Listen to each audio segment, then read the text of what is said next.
What's up, men? Welcome to the Male Cartel podcast. Let's get started. Do you think men are important? Like for what?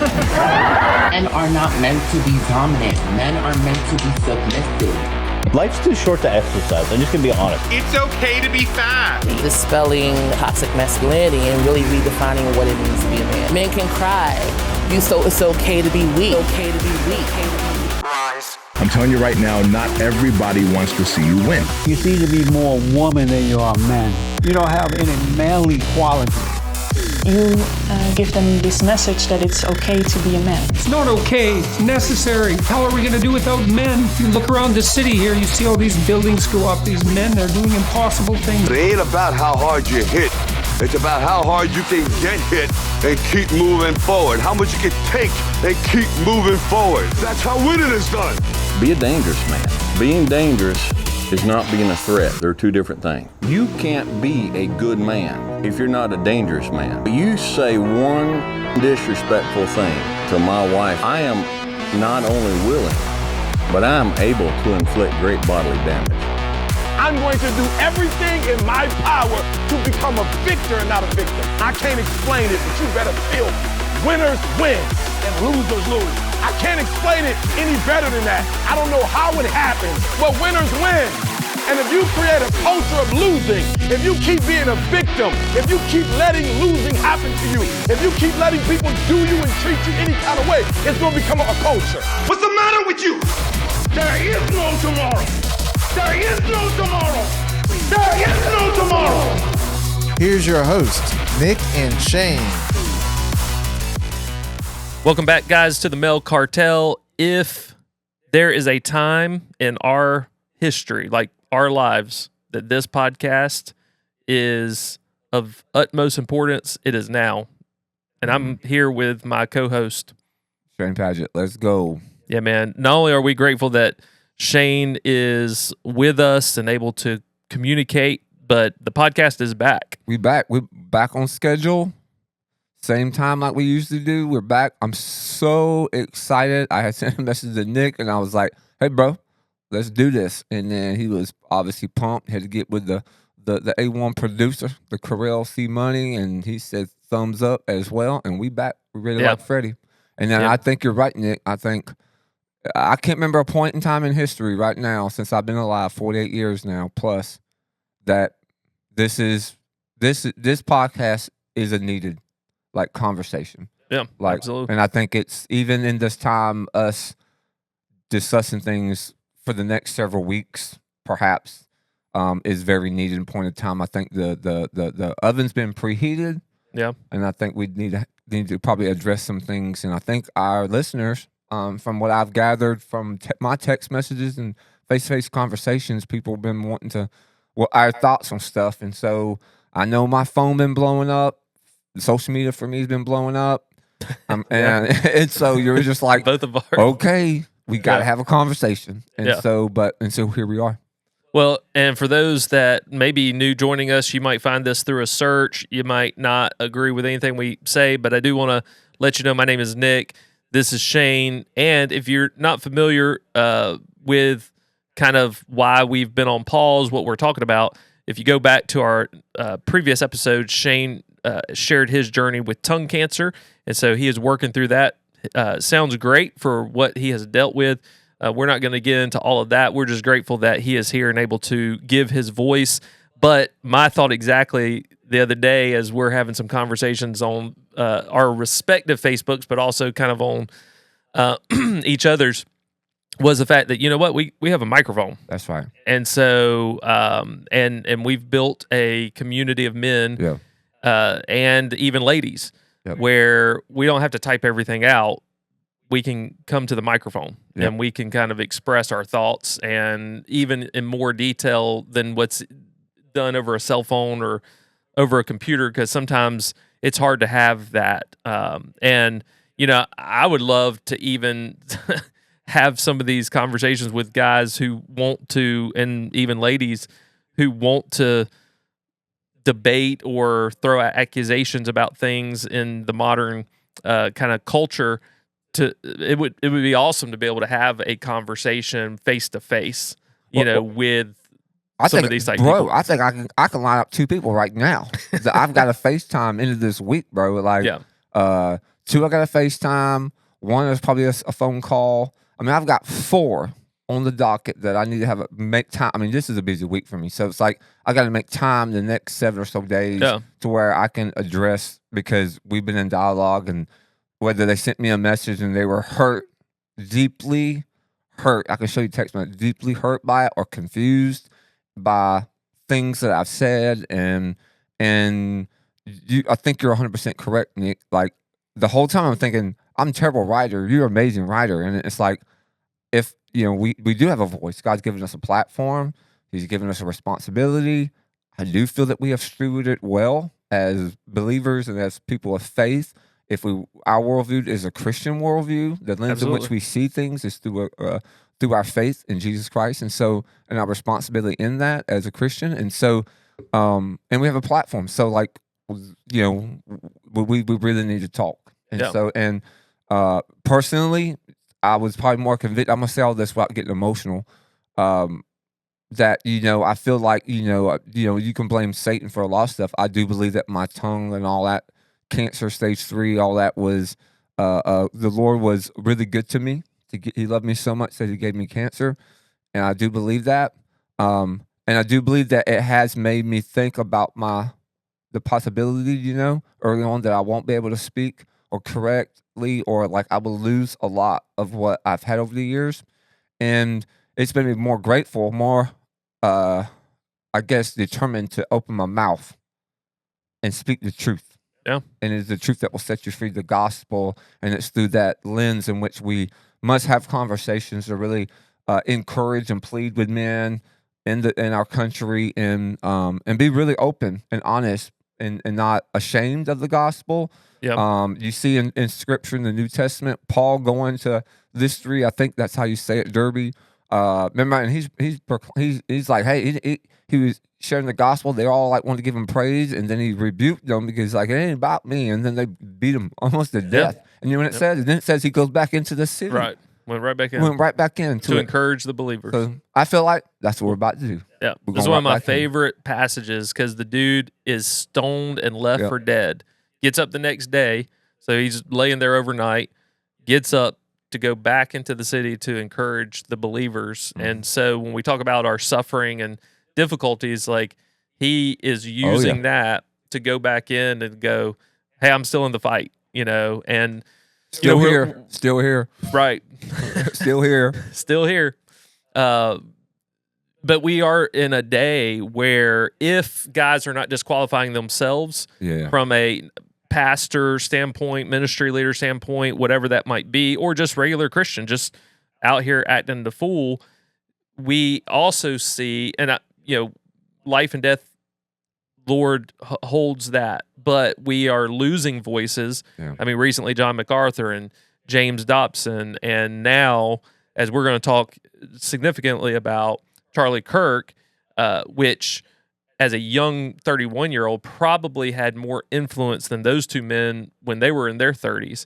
The Lord saw fit to give them over their lifetime a big following, but you're losing solid voices for what is virtuous and good, the gospel, what is morally good, and yet situation like your own, it's like everyone was worried, Shane going to be able to share the gospel? Is he going to be able to communicate? So there's this, I think, kind of time where we're in a day where there's an attempt to silence truth and to silence that which is good, silence the gospel, most importantly. And so I just find it very interesting. You're going through what you're going through as we're losing these other voices. Yeah. Not that you're on a national stage, though we are. I mean, we're international. That's right. The Lord has saw fit. Like, we're 3% in some places, like 3% of our listeners. That's not huge, but 3% of our listeners in foreign countries is that's a big deal. Big deal. Yeah. So, dude, I think when you lay on your back and you really can't do anything, you think about stuff like that. Just what you're saying. Like, I sit there and I get overwhelmed. That's why I was saying, like, I don't want to get all emotional about because I people, there's been just a outpouring, beyond grateful. I mean, there's people who listen to the podcast who have sent me inboxes and text messages and random. I don't even have these people's, I don't know how they found my number and Instagram and stuff. And then not even talking about people in the church and whatnot, and people just worried about my voice and stuff like that, and been just super overwhelming that people would think and care that much about what I care about, which is sharing the gospel and loving. And I got a text this morning, man, that it was like, I mean, we always talk about how God, how he's sovereign and how he's always moving. And like, we're doing a podcast today, and I do think about like, just so grateful for this podcast. I get to do my best buddy and God's really blessed it and some other stuff. And then all the things that have transpired, a week ago today, and I got a text from a former student of mine who is doing very successful, raising babies, and they don't live in Augusta anymore, but they sent this text to me, and it just said, and it's from I don't have enough faith to be an atheist, which is actually the guy. He's really tied to Charlie Kirk. Pull up his name. He was a mentor for Charlie Kirk. He mentored him in apologetics. And I'm trying to think of his name. I always forget his name. I'm trying to pull it up. I know I've heard lately of several people. It's Frank Turek. Yeah. So that was one of the ones they're trying to say was like doing the hand signals, and people are like, "That's one of his best friends, one of his mentors." That's his mentor through the. And so I listened to this podcast this morning. They sent it to me, and I got this message at 8:00 this morning. It says, "I love listening to this podcast. I thought you might like this episode. You remind me of Charlie in a lot of ways." Just wanted to share it with you. So that just makes me emotional, because I just was thinking about Charlie and think about his impact and think about you and I and stuff like that. And so I don't even talk to this person very often. And when they found out cancer, obviously reached out, but there was I hadn't really seen them or anything like that. And this is a female, by the way. And we were real close when she was in high school, and my wife was really close to her, like a mentor to her. And I mean, this is talking about 20 years ago of a relationship. And so out of the blue, I get that text, and so I listen to the podcast, and then I think one reason I'm emotional right now at this very moment, I'm just thinking about it for the listeners, because this guy, he's going to be speaking at the funeral, and he was just talking about Charlie. He cries through the whole thing, man. Wow. And it's over an hour long, and he is just talking about Charlie and his influence, and he goes from like day one. He reads text messages, all this stuff. Even how Charlie found him at 26 years old. Yeah. And all this other stuff. And I was just like, man, it was just like, wow. I never known that side of him. And here's a guy who I respect. Like, we use his material, like, in our youth. I've done it for, like, over a decade. I've used his material. We've done complete series for young people over the years. And so I'm very in tune to this guy, this podcaster, which I know him from his books and some of his videos. And I was like, man, what a strong man of faith. Even though some things I would probably do differently than him, he was a man of faith. Yeah. And I was like, and so for her to say, you remind me of Charlie in that way, just about like unapologetic with the gospel and really want people having a plea for people to understand the gospel. I thought that was like, to me, it was very flattering. I mean, that's probably one of the top 5 flattering things that people have said about me. Was this Frank's podcast, or was he? This is Frank's podcast. We'll have to link to that in the show notes for people. Yeah, it is so good, man. Like, literally, it will encourage you in your faith, challenge you in your faith. It'll make you see a behind the scenes of him. Yeah, I only knew him really for 2 years of a political sense, right? And then and then all of a sudden I started like watching these full videos on YouTube. Yeah. When I'd work out, I'd be watching an hour worth of debates and going, man, this is awesome, and how he handles it. And some things, obviously, I disagree, but nobody's perfect. And he even mentions it, that nobody's perfect, But I don't even align with my wife 100%. I don't align with myself on some things from 10 years ago. Bro, isn't that the truth? There's things I've preached or listened back. You pull up like old messages we just celebrated 16 years at the church, and I look back on some of my sermons like, dude. what the crap was I thinking? Or I know I said stuff that I look back on and go, you were an idiot. That's right. I'm shocked anyone would have even stayed. Well, people didn't call you out. That's why I go. Right. Yeah. So well, you had a bunch of immature Christians around you because you're planting a church, reaching the lost, and here some things you're being immature and you say things. I know there's one thing in my head right now that, we had a visitor one Sunday when I said something. I'm not going to say it here, but because I've matured past it. But anyway, I think I even kind of was like, I wonder if they didn't come back because I said this or whatever. And it was almost like, almost that Perry Noble, just trying to be kind of edgy, not thinking at the time trying to be edgy, but you're trying to be edgy. Yeah. You're trying to be relatable and stuff like that. And so you go say stupid stuff, and then you look back on it now after you've matured and grown in the Word, and you just like, that was stupid. I think we all have been there. And I'm sure there's things that Charlie was 31. I planted the church at 28. So when I did some of this stupid stuff, like I was in that, in that age range. Right. I'll be 45 this year. So I've grown and matured a lot and have had other people speak into my life. So there's been times where I have had to even go, hey, church, I probably was a little too descriptive on that illustration that I'm talking about this family that said this or this man that said this. And so people in the congregation almost knew who I was talking about. And that built a dividing wall right then because they're loyal there. And so I've had elders go, hey, you probably shouldn't have shared that, illustration that way. Well, I can be prideful and go, well, no, that was just fine. Or I can go, okay, I hear you. God's given me elders to give me accountability, to give me wisdom for a reason. So I can either balk against that or I can listen and go, yeah, I might have overstepped there. I think when you're young, you only listen through one ear. And when you get older, you actually use both ears. Because I know now. Right before they go out. Before they go out. Because your ears keep getting bigger, right? So, like, I'm not right there with you, man. I've said some things. I've used analogies that were super funny.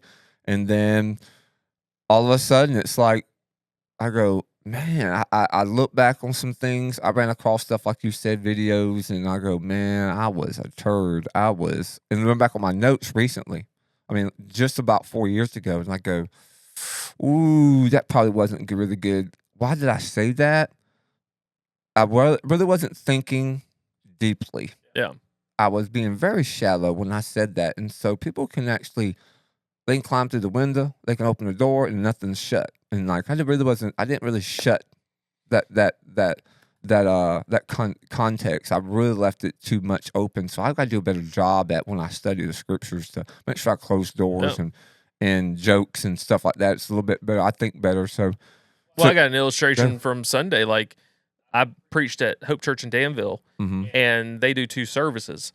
So first service, it wasn't exactly the way I wanted to say it, but I said something, and you could see the recoil on some people's faces because not only did I not say it the way I intended to, but it came across kind of sharp, and it could come across as almost insensitive.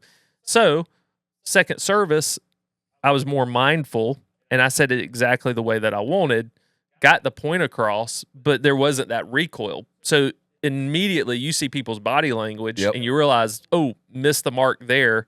And then you make corrections. And so as we're talking about, Charlie, and we're going to, kind of dive into some things over this past week that we've witnessed and saw. But yes, no one agrees with anyone all the time, necessarily the way they say something. But what can happen is we miss an audience. In fact, there's a guy who I think you shared the video. I've seen other people share the video from he's Harvard educated. Oh, yeah. And he breaks something down on where people are saying, Charlie's racist and all, but he breaks it down like, was this said in almost an insensitive way or, in a poor example? Absolutely. Does it mean that what was said was wrong or racist? Absolutely not. And it goes to show that the way we say something can sometimes hinder the message, but also in this day of technology and media gives people ammunition to just cut that part. And now there's a world of people listening to that going, oh, he's hateful, he's racist, he's homophobic, whatever, because they're cutting out one portion. So, 100%, dude. But we'll get into that. I'd love for you just to share, and I will follow in you, but just about Charlie. Like, what was it that you appreciated about him, that you loved about him, that really, in your eyes, and we're all speaking from screen, we don't know him personally. Yeah. But from that distance that you have seen, that you appreciate about him. Yeah. So, context, I've been watching his videos for about 2 years, reels, quick videos of 5 to 8 minutes. And I have watched probably, and honestly, I haven't counted, but I'm just guessing in 2 years, I probably have watched 20 full-length videos of debates of him. Clips, I couldn't even tell you. I probably would say probably 300, if I'm honest.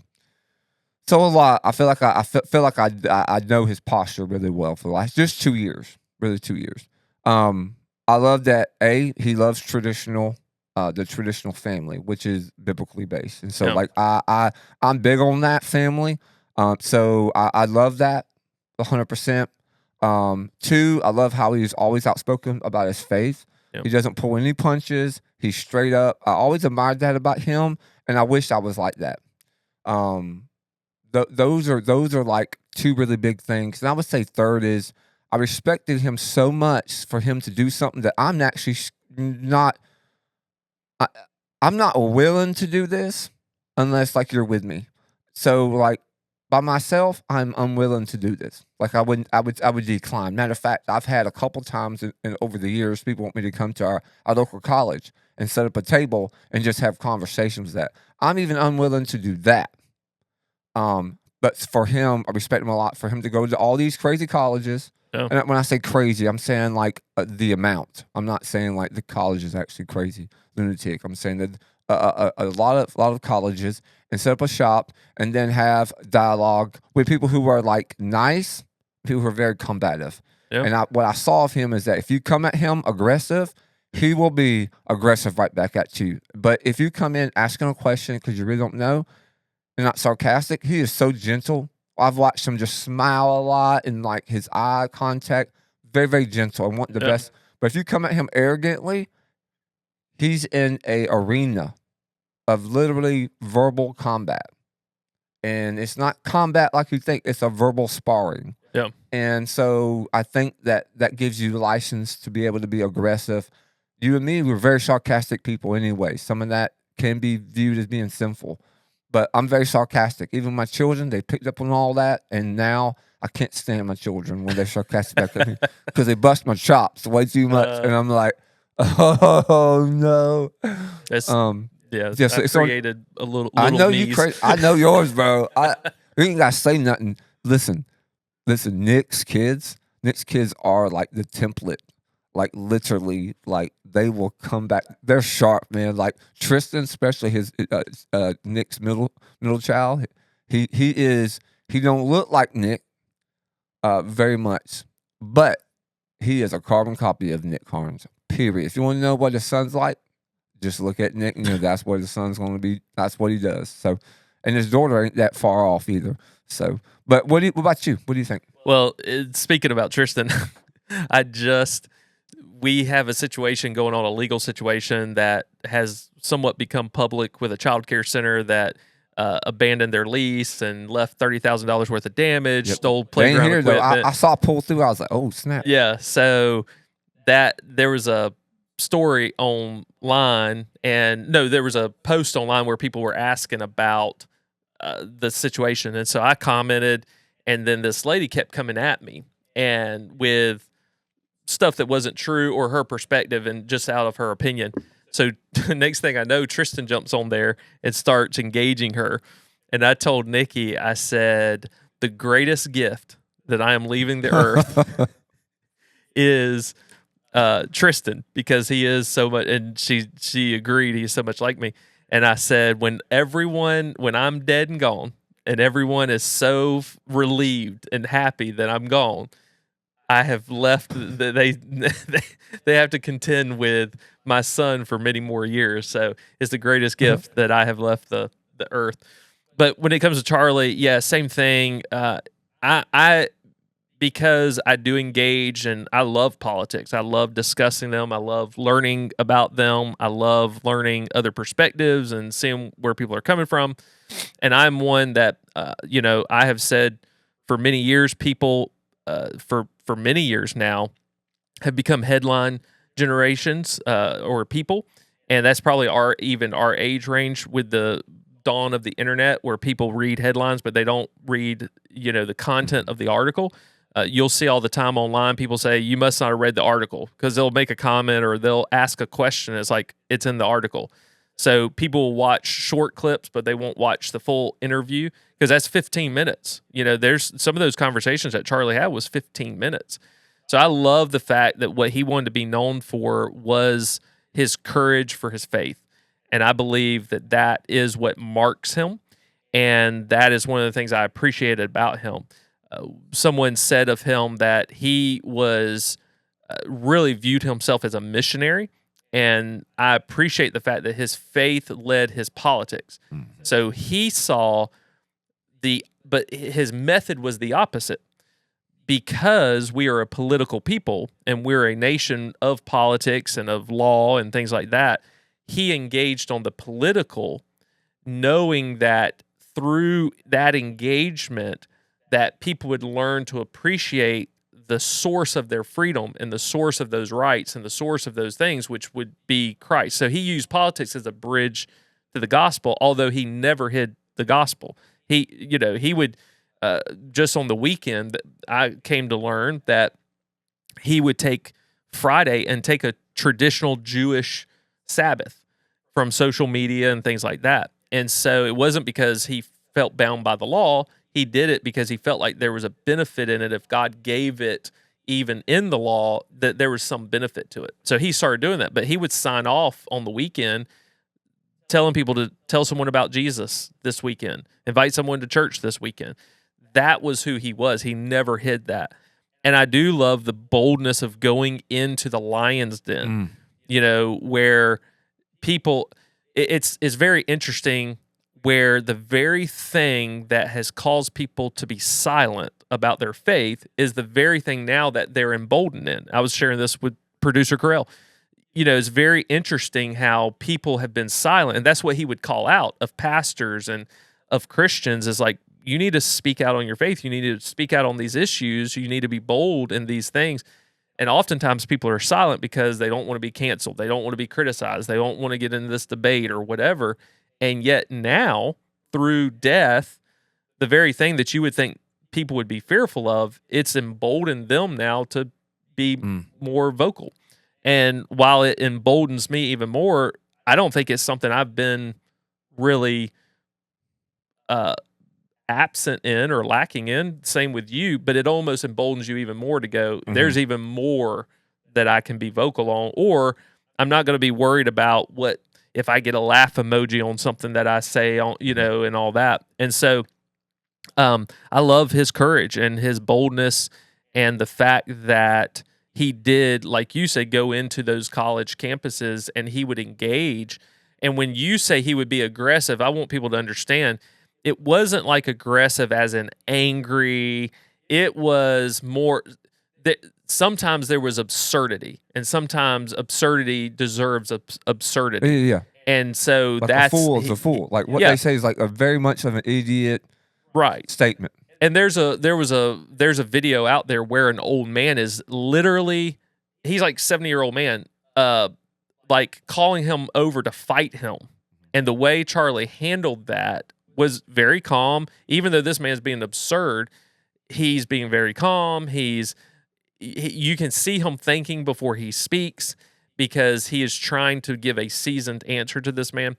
And so I just, his character, I mean, he was very, just when you see him with his family, when you see him with his wife, there was a there was a characteristic there that we call men to, and then his boldness to call out men. And that's, I think, calling young men to get married early, have more children than you can afford, lead your family and go into church, just like the things we stand for. Yeah. And I think that's one of the things, I remember seeing him on the news and stuff from a young age, but then there's a period of time where you don't see a lot. He was really only on the scene for 13 years, from 18 to 31. What is that, 13 years? 13. That's not a lot of time. So I would see him, but it was really only since probably about 2020, 20 or so, About COVID time, that really you started seeing that like boost. It was probably the whole. I mean, I got them confused. Him and Matt Walsh, like early on. Like I'd see videos and I just ignore it, and then finally one day I just watched it, and then I said, "Well, what a compliment to Ben Walsh." I know, right? So I went on the YouTube and watched it, and then I was like, then I was kind of hooked, Yeah. If I want to know what something is, I type it in Google, and then put in Charlie Kirk, whatever it was, and it will pull up some type of YouTube video or something that he said something, and I wound up watching the whole. I'd rewind and watch the whole thing. Yep. So when people say stuff is out of context, I mean, when people say this is what he said, everything I put on social media was like I'm a learner, so show me a video of him saying it, and then it made me think differently. And did you know, out of all the posts that kind of blew up, all the conversations, all the inboxes I've received, I've asked for a video. And right now, I'm sitting at a big old fat goose egg. I'm waiting on at least 3. And so there's not a video. And so I will say right now, I probably have 5. Could be more. I could be ignoring them. Okay, it could be just like I just don't really care for the person, so I'm not thinking about them. But I know there's 5 that the other ones have not. Nobody's ever replied back. But I know of 5 that people who I care about. Yeah, I have a relationship with. That I'm still left like, here's a video, and I'm not going to respond. Say you still haven't brought that video. I'm not going to be like ugly, but in my head I go, because there's no video. Yeah, there's no evidence in context what he said. I am more 100% will bet everything, my integrity, character, and that's why I've been a little bit more emboldened. Me like, there's nothing. Yeah. There's literally nothing. It's a goose egg out there, and the things that I've looked, and there's so many eyewitnesses right now account, which in a court of law, witnesses matter, right? Yep. So Absolutely. like, these are Afro-American witnesses when it comes to the racism stuff. These are witnesses that are saying people who have like even Charlie have supported and given money who are people of color. So it's like, nah, man, nah. Right. I just don't want to. I just don't Well, believe and that's some of that. So someone commented on yours that also commented on mine, and it was where someone had taken snippets. Now, I'll give that guy. He was probably a little more accurate on where Charlie was wrong. If you'll notice one thing about Charlie Kirk, and this is one of the things I was going to talk about later in before we close, but Charlie never used notes. He wasn't. Sometimes even when we're doing this podcast, we'll look down to like, what's the next thing we're talking about? He would go off the top of his head. So there are times you're going to get things wrong with that, and of course you want to correct those if those are brought to attention. One of the things that I will give one of the guys that someone had posted a video on yours and mine where the prison statistics. Now, once again, without the full video, and I asked this person for the full video, I've yet to get it. I want to watch the whole video. I want to see what was said before and during, not just this one little 3-second clip where then you pull up a different stat. It happened to be on crime stats between Black Americans and whites and all that. The video you're saying. And so I don't know the context of what they were talking about and why that was even being discussed. However, Charlie said that there were 50%, blacks are 13% of the population, which this guy admitted, and they commit 50% of the crimes. Now, were they talking about violent crimes? Were they talking about all crime? Or no, incarcerations. So the guy pulls up and it's like 30 some odd %. Here's the deal with crime stats. Crime stats fluctuate year to year. So there have been people that go to prison for 6 months and then they get out and then they're on probation or parole or whatever. So when was this video? What time frame were they talking about? Because in the 90s, it was 50+%, and that has changed with some prison reform and things like that. And so yes, right now, the statistic last year for 2024 was in the upper 30s. Now, what's the point of the conversation? Was Charlie wrong on statistics? Possibly. We give them that. Does that mean he's racist? Absolutely not. At the same time, what's being painted as, oh, he's saying this on purpose. Or maybe he's pointing out that why is 13% making up almost 40% of murders? You know, because that stat in 2019 was almost 50. It was like 56%. I think Charlie said 58% within the margin of error. 13% of the population is committing 58% of the murders in 2019. In 2023, which is the last full statistics, it's 41%. So I think the point of what he is making, which always went back to fatherless homes, you know, the home structure, those type things, it wasn't racist. What he's saying is there's a problem that needs to be addressed, but we as a country don't want to address the actual problem. We want to throw money at it, talk about reparations or whatever. Why is 13% of a population, I don't care if it's Native American, I don't care if it's white. We could go over to Japan, and if there was 13% of that population that was white committing 41% of the murders, we would go, something's wrong with that. It's not racist. It is a statistic, and statistics point us to a problem so that that problem can be solved. So my issue is, why are we ignoring that? Why would a whole group of people want to ignore that and just call him racist versus going, we have a problem? Now, there are some who go, yes, we have a problem, we need to fix it. And they're mentoring, you know, they're going into schools and being a mentor. There's a lot of guys. Being a mentor in their church. They're, you know, so they're going, hey, we have a problem and we need to solve it. Then you have a whole group that just want to go, oh, he's racist, and discount what's being said, and you'll never solve the problem. That's what I don't get. Why would you paint a man as a racist versus going, is what he's saying true, versus getting offended because it happened to be talking about someone who looks like you? I mean, if you said there's a problem with white men in child pornography, I would agree. Look at the statistics. 100%. So what do we need to do? Bro, I ain't got to look at statistics. We just know, oh, yeah, that's a problem. Absolutely. Am I going to go, if a black man points that out to me, or an Asian, whatever, am I going to go, that's racist? No, I'd be like, you're right. Let's go find them and string them up. That's right.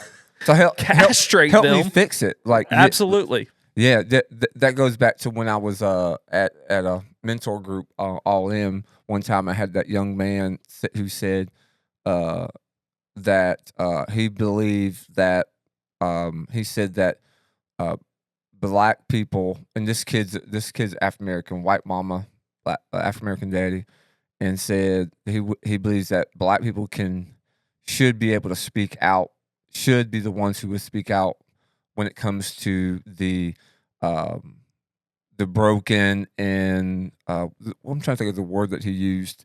I've written it down. The broken and the toxic black culture that's there, and he believes that the white people should speak out with the white culture that's fractured, that's broken, and all that, because they have the loudest voices in that arena. Basically, is what he said area. But the point of it being is, like, if there's a problem, and then it's not, you know, they should speak out on the major issue. But the problem is like, when a white person speaks out on a black issue, then immediately the word gets thrown out, racist. And then that word loses its meaning. You know, I've experienced racism, and I've seen racist comments. I've shut down people being racist towards African American. One was at McDonald's years ago. We said it on the podcast. I think I told the story. And like, very outspoken. I've been very, very outspoken on that in all my years I've been alive. And so, but I had a dialogue with a person recently, and I said, "You really want to?" He said he thought it was. This is through this whole Charlie Kirk thing, and he said back to me, he says, "I think that white people don't want to have a conversation about this They need to speak up. And then one of the best things that a white person can do is get with a black person and have a conversation and et cetera. Because then you'll have empathy and you'll understand where we're coming from. And I said, I said, I'm white. I know a lot of white people. I said, matter of fact, I know more white people than you do. I said, and I can tell you that we do understand our nation's history. We're fully aware of that. I was a history minor in college. So like I took a lot of history in my lifetime. I said, so I totally understand, and I'm very fluent with chattel slavery, 1700s. I said, I understand what you went through. I said, but I will tell you something. I said, if you really want to know the truth. I said, you know my heart, right? And he said, yeah. I said, so you're going to judge me when I say this? And he said, no. I said, if the word racist didn't get thrown out so much, I promise you, white people will be more ready to have a conversation. But the reason we don't say something most of the time is because you would label us a racist if we disagree. Yeah. I said, now me, I'm outspoken face to face. On social media, I'm not as much because we're taken out of context. I said, but I will tell you from friends of mine, they would if they wouldn't be a racist. Because I love to learn, but I tell you what, some things I'll disagree on, which in my mind, I'm thinking exactly about fatherless homes. I'm thinking about people that are on my football team, people who I serve in the community, and I'll talk to young men and say, hey, man, like, this is what I need you to do. You know, get your dad to do this. Right. And they look at me weird. And I say, you got a daddy? They say, nah, coach, I ain't got no dad. You'd be amazed. And that breaks my heart. Because then I know they look at me as a father figure. So I've got to tighten things up, bro. Yeah. Like, I've got to buck it up. And then I feel a lot of responsibility. And to be completely fair, I don't want that responsibility. Yeah. It's a lot, man. I really cannot mess up. And then I'm more calculated. And you're like, bro, the reason this young man is going through the mill because he don't have no dad, man. The reason he's bucking the coach he's not a bad kid. He just never have a daddy. Yeah. And so that does break my heart. But I couldn't say that out loud. No. You know, and I got some experience this past 1 year of people being racist to my sons, and that I've experienced. And I told this gentleman, I said. And if you listen to the podcast, no, I'm not using your name. But I said, well, let me tell you this. What am I supposed to do with this? Because you said that I don't know your experiences. So now, and that's true. I don't know what you've gone through as a black man. I said, but what am I supposed to do with this? So now, do I have the right to be mad at black people? You know, no, I have no right, because that's not the same Afro-American kid. And to be honest with you, the kids who was be a racist or like a mean thing to do, those kids are not evil. They're actually just kids who are hurt and they're listening to hip hop and some negative stuff, and they're influenced by that. Yeah. And I'm not holding that against them. Right. But because I'm a youth worker and a youth practitioner, like, I get it. Yeah. But if you're not a youth worker and practitioner, you can be mad at white people for doing that to your kids. Right. And I'm like, I get it. You know, I get the system. So, so we have a responsibility. I know that we want to talk too briefly of just about that, what happened on the train. Yeah, Iryna. I don't know how to pronounce her last name. I'm sure I've heard it, but it's, it's difficult foreign last name. But I mean, once again, we don't know. We know. I know from the own man's comments, they're saying that was a race type attack because he walked away and they've got him on video saying, I killed that white girl or whatever. It was a racist attack. It really was. And so, but at the end of the day, for that happening at the beginning of the week or being really talked about, it didn't happen at the beginning of the week, but it was being highlighted finally because the media had ignored it for so long. But then this happening on Wednesday with Charlie a week ago, it's just, if we are blinded to the fact that we are dealing in an age of demonic evil just being levied against people, then we're just blind and going to be caught off guard as Christians and as spiritual people. Like, what happened to her was a disgrace. Not only the fact that there were 4 men sitting behind her, and people were like, well, I mean, it happened so quick. Yeah, but no one tried to stop him. How many times has someone gone on a knife attack on people? So you don't know what he was going to do after that. One guy steps around the blood, and then no one even checks on her. And the longer video, which I've not seen in full detail, but people say that not only did she slump over in the seat, but then kind of crawling on the floor trying to get help, and no one helps her. Mm-hmm. So I can't definitively say, because we don't know. We're not going to be like the people that want to accuse like Charlie Kirk of being a racist because they hear or assume something. I don't know that it's because she was a white woman. Could be out of fear. It could be out of indifference. It could be a number of things, just insensitive. But no one helped her at all. And so that's evil in and of itself. I mean, there's evil that killed her, but yet it's evil just to completely let someone bleed out, and not do anything about it. And so I think it's the same category as with Charlie Kirk, just not as he was a prominent figure that people hated because he was transforming mindsets. She was a helpless woman who murdered in cold blood. Yep. No one did anything about it. Yep. Oh yeah, I agree. I've seen more as I've gotten older, like current, our current state, like in America at least, because I'm not overseas, but here in America, like I see people ignore things like that, or like in that video, but also like you see, there's a big confrontation between people, and it's like this is a right and wrong situation. It's not a situation that you go in and go like, well, it's kind of even in this confrontation, so you don't know what's right or wrong. But I've seen where people just kind of ignore the situation. I've seen a man be yelling at a woman, going berserk, and everybody's around, and they don't say nothing. Nothing. It's like you're just clueless. They just kind of like, I was the other day in Walmart, and it was something very similar was happening. I just stopped right there. I'm at that point I'm like probably 180 pounds, and fighting through my thing, and then I'm just listening, and I'm ready to act in case it gets out of their hand. I'm just waiting on it to go, and then finally it took a Walmart like team. So apparently one person went and got another person, which got another person, they got the manager, and then there's a team. There's like 5 Walmart employees show up on the scene. They didn't just show up. It took one person to say, I'm just not going to do it. Another one go get somebody else, and they had to go get management. Yep. I'm like, man, if I was an employee, it don't take but me to walk up and go, hey, y'all need to take this outside. What's the problem? Hey, excuse me, ma'am.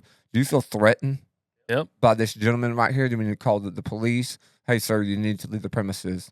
And then, like, doesn't take, but I've seen stuff like that is what I'm saying, where out and about, and people just don't want, seen other videos, obviously, on the It's called Twitter, being vigilant. being vigilant. And then now it's like we just kind of ignore it, turn the blind eye to stuff because we're like, oh, that's none of my business. No, you got to make it your business. Yeah. If you see corruption, if you see like some indecency, you see something that's vile that's going on, and it shouldn't go on, and it shouldn't, and then you're a man. If you're a woman, that's different. But like if you're a man, you need to do something about it. Because if you don't do something about it, you're not a man, you're a boy. Yep. And that's just plain and simple. And I think that's one thing that I like about Charlie, was that Charlie was like, he was a man. Yep. He want to have a conversation about something that's things that we consider indecent, right, which is mutilation, which is broken homes. Those are things that need to be addressed. Yep. And I think that, and he just was a man, and he addressed it. And he actually looked, and that's the other thing, Nick, he looked people in the eye and said something. He wasn't a keyboard warrior. Right. He just said, this is the deal. And so he was in the arena. Yeah, we can learn a lot about that. Yeah, and I'm very similar. I've seen couples arguing. Oh, yeah. I mean, loud. And I'll stand there and just watch because, one, I'm thinking, of course the woman can as well, but somebody starts to swing, you got to engage. Like, is this, especially if the man's the aggressor, like, I'm going to intervene if I have to. When I worked managing a substance abuse program, we were in a building that was, housed with a homeless shelter. In the shelter, you had program dorms, and so you had a women's dorm or a women's shelter as well. So at certain times of the day, children would be getting off of the school bus. So moms would be coming up. Well, there was an instance where we had a guy, he's out there and he is drunk, probably high on something. And he is messing with one of the kids, and the mom's trying to get him to stop. Well, he wasn't even supposed to be on the property at that time, but he is obviously under the influence. And I mean, this is a decent sized guy, like bigger than me. I mean, it doesn't take much to be bigger than me, but we weren't allowed to have weapons. We weren't allowed to have anything. And you could call the police. You could confront. This man had a stick, and I don't know if you see on the camera, but it was about that big around that he would carry around, probably for his own personal defense. And I went out to him because he's messing with a kid, and the mom's trying to get him to leave, and he's not listening. And I said, you need to get off the property now. Well, he was, angry and under the influence.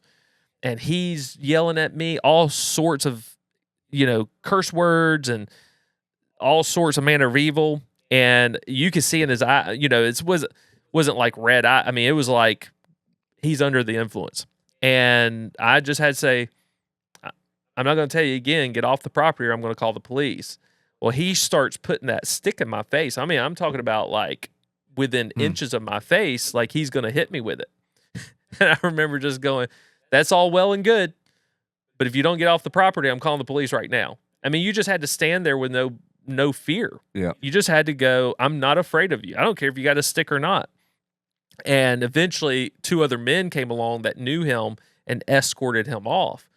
But that's what people are afraid of.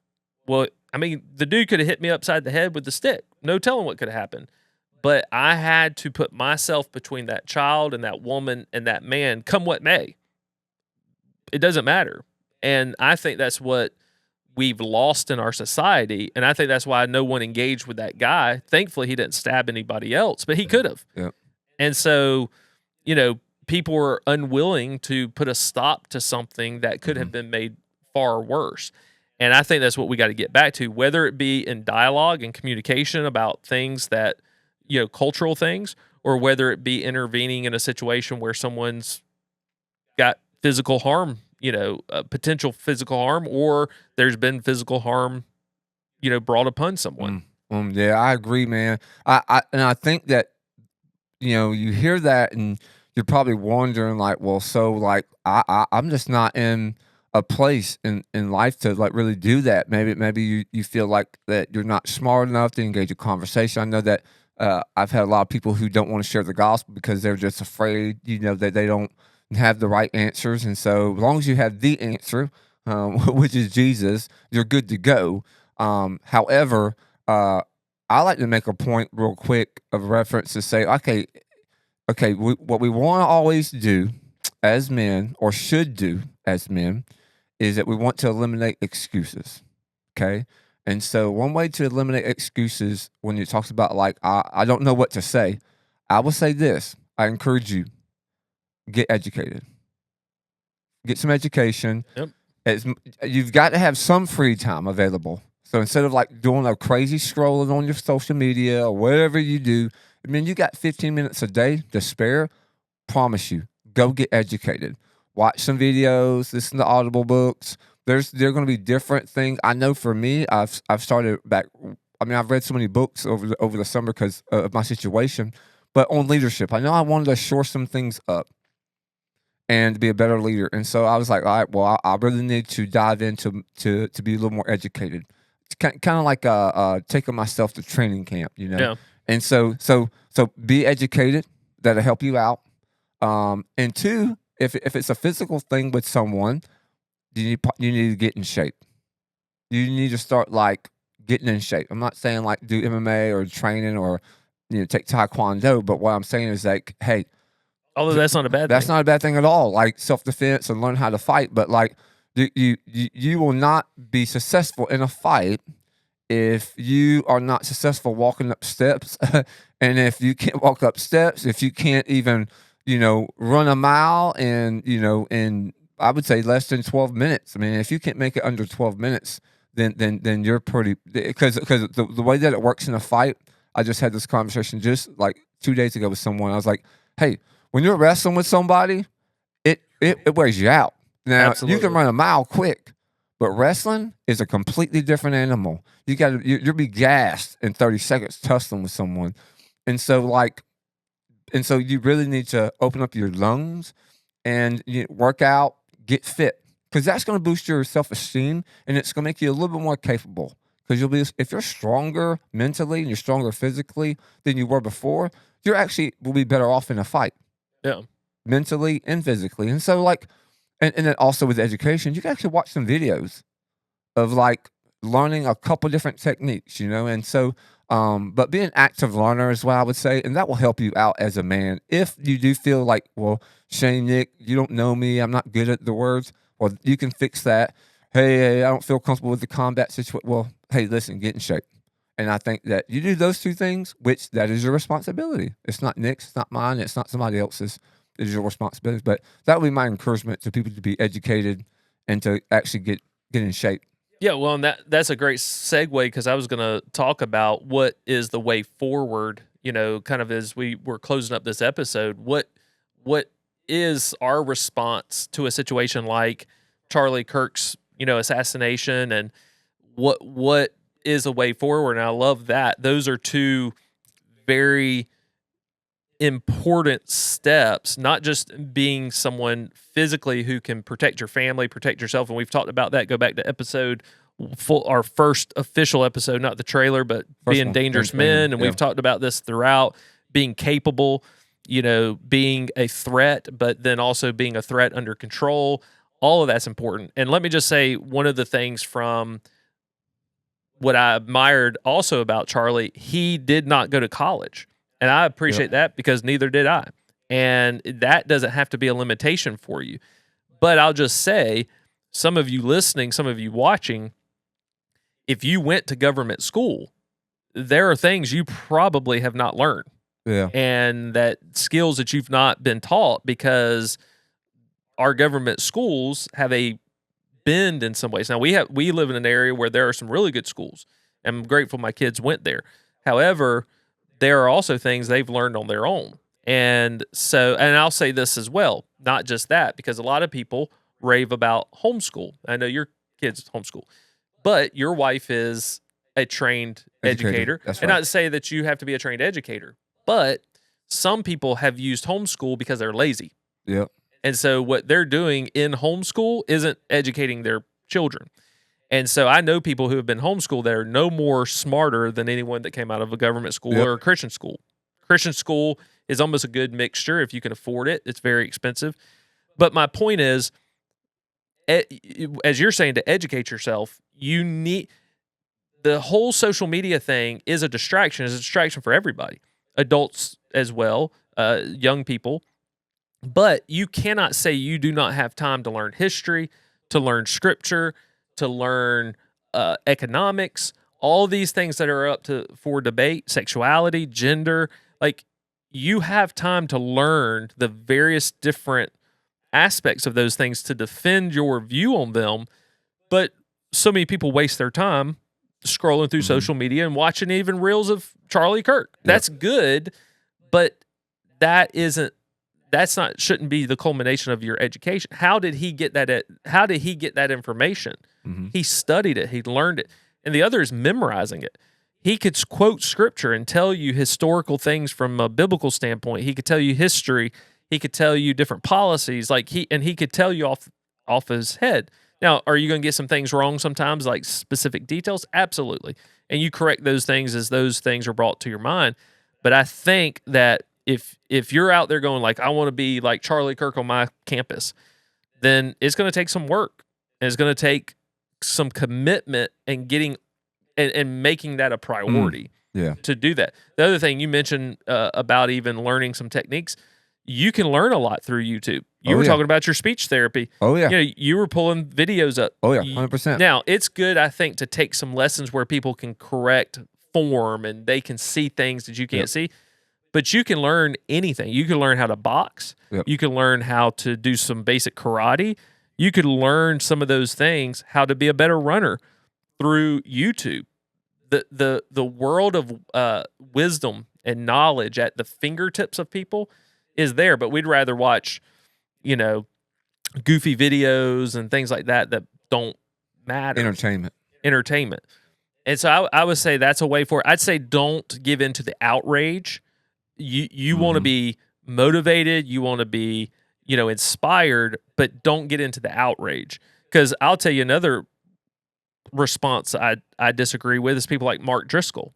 Those things I appreciate about Mark Driscoll. In fact, Charlie Kirk recommended one of his books. He was reading through Doctrine. It's a 300 plus page book. I love that book. I do too. I think he reached out to him and was learning some from him. But Mark Driscoll's out there saying, well, if your pastor didn't basically dedicate Sunday to Charlie Kirk, you need to find a new pastor. Well, first of all, that's not scriptural. That's one guy wrote, that's binding people's conscience to something that's not scriptural. Is it appropriate to talk about it? Sure. Yep. Is it appropriate to pray for the family? Absolutely. But to act as if that's all you did, or they didn't do it to your standard, like your pastor didn't speak to it and give the whole service to it, you need to find another church. That's ridiculous. Yep. So on both sides, you can give into outrage and be hateful, and I think that's demonic. Some of the celebrations of Charlie's death is just pure evil and demonic. That's right. I think it's wrong when people are like, well, he shouldn't have been killed, but here's all the negative about him. The dude just died, and you're trashing him, and you didn't even know him, probably didn't even watch his videos until, the day of. So don't give in to the outrage, because that's not what Charlie represented. So if you're like, hey, I want to be an influence like him, well, he was driven by his Christian faith. And like you said, he was very kind to people. He was very bold. And being bold doesn't mean you have to be a pushover, but he was kind. And you can be kind. And so I would encourage people not to give into the outrage of things. Well, I like to say two quick things. One, you can learn a lot by like Mark Driscoll. I'm like you. I probably agree with. I like watching some of his videos. I love watching him sometimes watch a video and respond to the video. Sometimes I find a lot that we're more similar when his view of the video. But I probably agree with a third. If I'm completely honest, I'll share what I think is positive. If I think what he says is like absolutely, heresy or something like that, I'll point it out. I'm not ashamed of that. Pretty direct on that. But I don't have to always agree with everything he does. And that's just like everything in life. You don't have to agree with everything he does, which actually moves it to the next point, is that I was speaking to someone about this. This is through, when I say speak, it was through texting. And actually it was on Instagram. And this is a gentleman, and we continued a conversation from one social media platform to another social media platform. He did at his discretion. And I said this. I said, there are a few things I disagree with Charlie Kirk, a few, and I said, but I will tell you something. I said, here's some wisdom. I said, when somebody passes away, the worst thing you could do is highlight things that you love about them, and then say, but right, I disagree with that. I said, you know what? My mom, if she passed away, that would be like me saying, my mom, I love my mom. My mom was this, and this. But. And then I tell about how my mom struggles with alcohol and the things that she did when I was a kid. Dude, I would never do that to anybody. And so that brought me to the point where I was explaining about, like, you don't have to align up with everybody. But I said, but when you do that, you're showing immaturity. And you're showing yourself automatically you're insensitive. Yeah. And to be completely truthful, I'm about 96% line, maybe 97% line up exactly with Charlie Kirk, which is probably more than any pastor besides you that I ever have known. You know what I mean? And he's not even a pastor. And so, I mean, I honestly don't even know that many people that I line up with 90% ideas. I mean, I probably got 2 people. Right. My wife and I, we're probably 70%, maybe 60-something% aligned up, because she grew up in a different environment than I did and how I see things. But I love her. like crazy, and so we're going to work through our differences and coming together to a common understanding. But yeah, it's crazy, man. It's crazy how people can look at things, and so there's been a whole lot of that too, where people go say one nice thing about somebody and say it. But I love Charlie Kirk, and I think that he was awesome. He's inspired me. So yeah, and people want to go, you know, they do that because they don't want people thinking they're a certain way, or they you must follow Charlie Kirk 100%. because it's been so hateful and vitriolic. I mean, the response has just been horrific. I don't even know what a vitriolic is. Well, yeah, it's bad. It's bad. But it's you know, and I sent this to you. Uh-huh.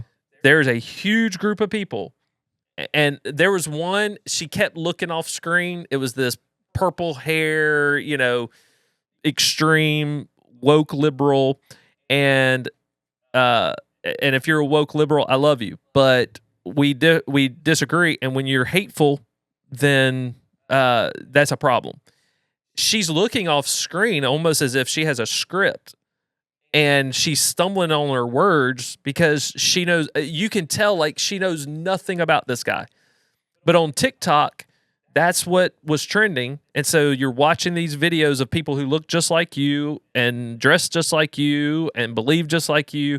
And so now you're watching is like, oh, this is the thing. Because now you're getting all these likes and these, you know, it's trending. So that this generation, that's what they want. They want to be an influencer. So now they get on and they start saying things. It's like, you've never probably even watched a video of his. Yep. That's not in your algorithm. You know, this woman is not in my algorithm on social media because I don't watch that junk. That's right. And so people like Charlie Kirk, it is. So I'm seeing more of that. And so he's not in her algorithm. She's not watching his videos. And so, but all of a sudden she's starting to speak out on it. And all these people calling him homophobic and racist and all this, it's the same. That's right. And that's why they can't find videos. They find one. And I'll tell you one, you said about the racism and the word being essentially watered down. Instead of using the actual words that it should be, everything's just racism. Like instead of saying that's insensitive, you know, that's right. It's a junk drawer. I'll give you a good example. One out there, and it keeps getting played over and over because it's the only thing anybody can find. So Charlie is talking about people with their rainbow flags and shirts and all that, and supporting Gaza and just blanketly Palestine and all this different stuff. And he said basically, if they went over there, then the Palestinians, the Gazans, would hang them from their buildings. And then he said, well, there are no more buildings, and says something about dumb Muslims. So that was insensitive because we know there have been innocent people that have been killed, even if you support Israel. Oh, 100%. That was an insensitive way to put that. That's exactly right. What was he saying is true, that if you go over there supporting homosexual rights, LGBTQ, wearing your rainbow flags, you will be killed. 100%. There are videos of gay men being hung in Iran from buildings. So what he's saying contextually, historically, is correct.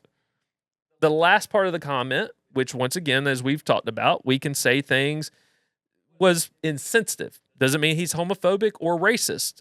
He's saying something true, but people want to hone in on that one little part. So by the way, videos who say, you know, say it word for word, here I am. I'm saying it. Not afraid to say it because what he said was true. So all these people blindly supporting Palestinians and, you know, Muslims, and we stand, they would kill you for what you had the freedom in America to live out and to support. And Charlie supported your right to be able to do that. And he was murdered for it. He was assassinated for believing you had the right to not only make that choice, though he disagreed with that choice, but to also voice your hate for him. That's right. He supported that. And it would not happen in Gaza. It would not happen in Palestine. You wouldn't have that freedom. You would be killed. Well, I mean, that's kind of like, you know, if those of you who are listening, you're like, well, what Shane's 3% that he just kind of disagrees. It's exactly what Nick just described. Because I get from Scripture, you know, 1 Timothy and we must be, it's not quarreling, and it says be one who is gentle. They must be gentle. And so I think sometimes he was just very, could be abrasive or insensitive about some stuff. But again, like I said earlier, his arena is just that arena. And so I'm not going to, when I say this, I'm saying it from a non-judgmental, because I don't have enough guts to get into that arena. I don't want to be in that arena. Now, today's climate, I'm forced into that arena a whole lot more than I ever have been. And so I get from it. So I don't look bad to him. I just think that in those cases. But I want to ask you this, Nick. I know we got to wrap up soon, but I really want to ask you this. So, and I'm going to use a person's verbatim. I mean their handle. I'm going to say it with their name, okay? And so, because I really feel like I can openly disagree, and I think that you have done that openly, like on social media. So I'm going to use this person's name. We don't know them personally, so it's somebody who's I consider famous, a celebrity, and it's Benjamin Watson.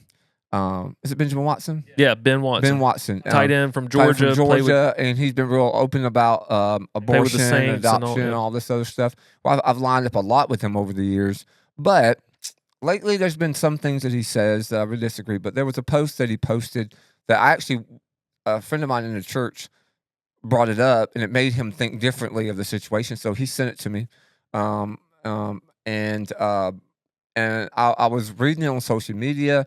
And as soon as I got done reading it, first thought in my brain was, man, that's a little kind of reckless. And I was hung up on a word that he used in the beginning, in second paragraph, that I really was like, I just disagree off the rip, but understand what he's coming from. Yeah. But I completely disagree with this. And then I was really stunned that he would say that. And it was really long in dialogue. So, his feelings was attached to it because it was super long. He was trying to explain himself. Usually when your feelings are involved, you go over-explain. Everybody does that. And so I did what anybody would do, go to the comment section. And somehow, first comment I noticed was Nick Carnes. And I was like, Nick, my boy, whatever. And I saw, and the first thing you said was, this is reckless. And I said, me and Nick been hanging out way too much because I was thinking the same thing.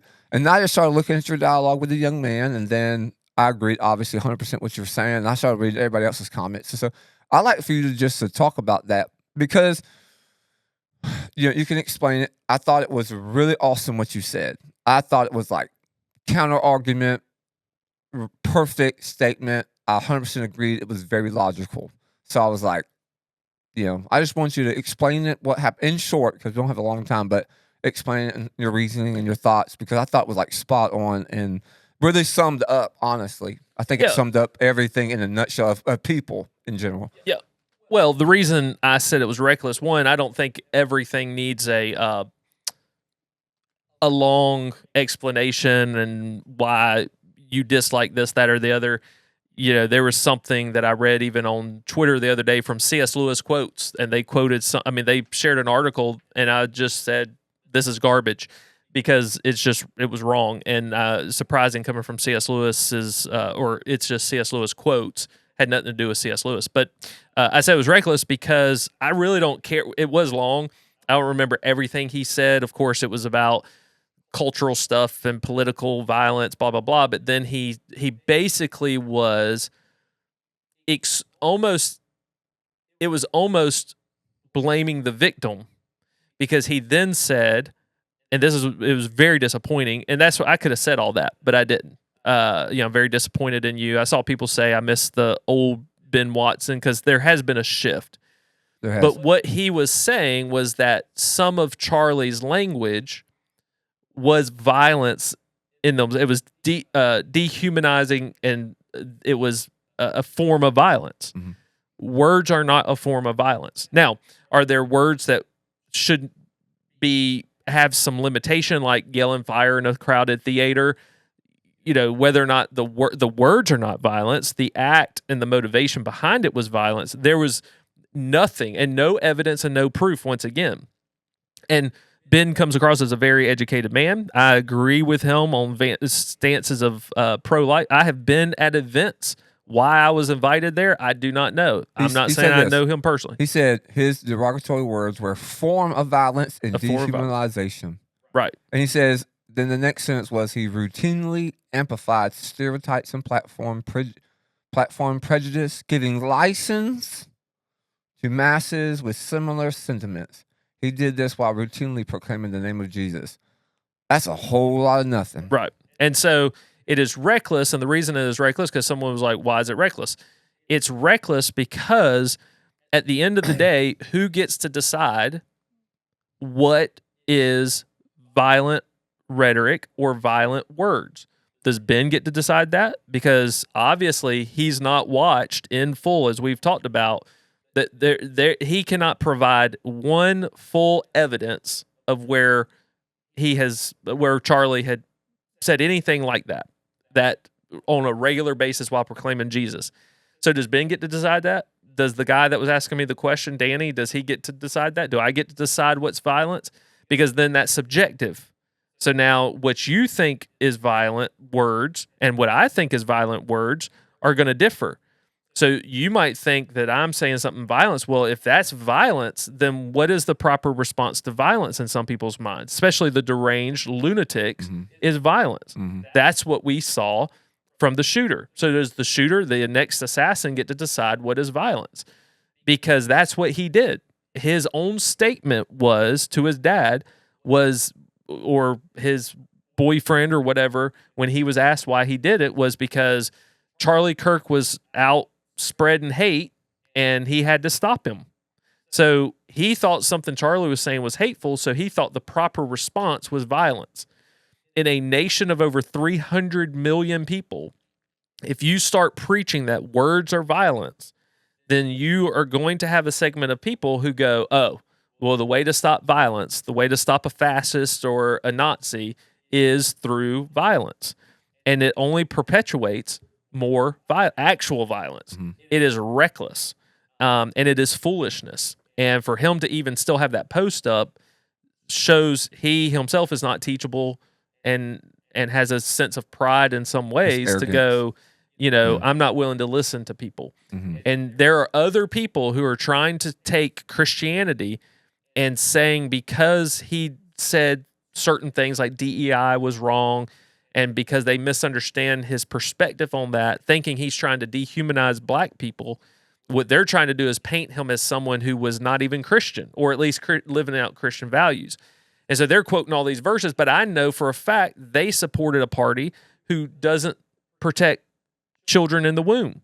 And you're talking about justice and injustice, or they supported a candidate who would have continued the practice of mutilating the genitals of children so that they can be reassigned to a gender they're not, to a sex that they're not.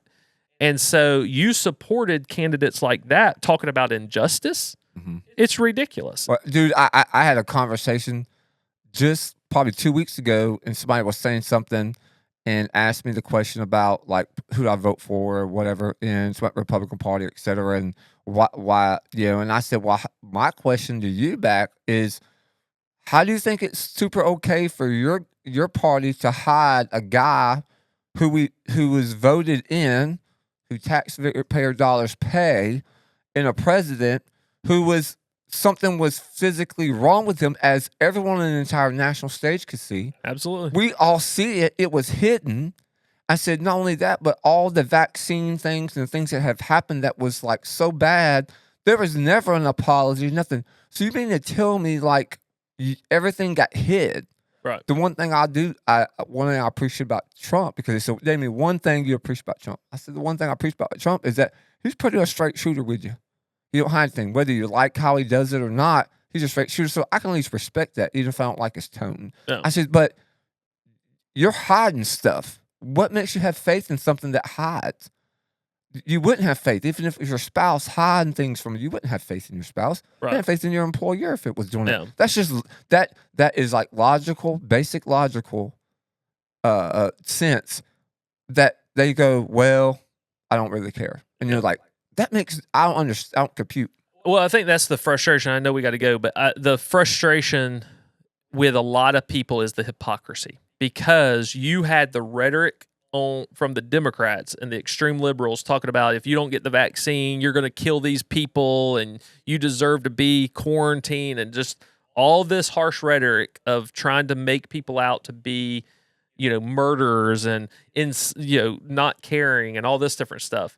But then you want to say that someone like Charlie Kirk was hateful when there's video after video after video in full context where he's telling people, you're made in the image of God. Your DNA as a black man is no different than mine. When a black man is saying that, our DNA is different. And he's like, no, it's not. We are the same. Yeah. The color of our skin is different, but don't believe that lie that you're something different than a white man or an Asian man or a Hispanic man. We are the same. God created us the same. Our skin color might look different, but that doesn't make us any different value or work. Like, you cannot watch those videos and go, that is a racist.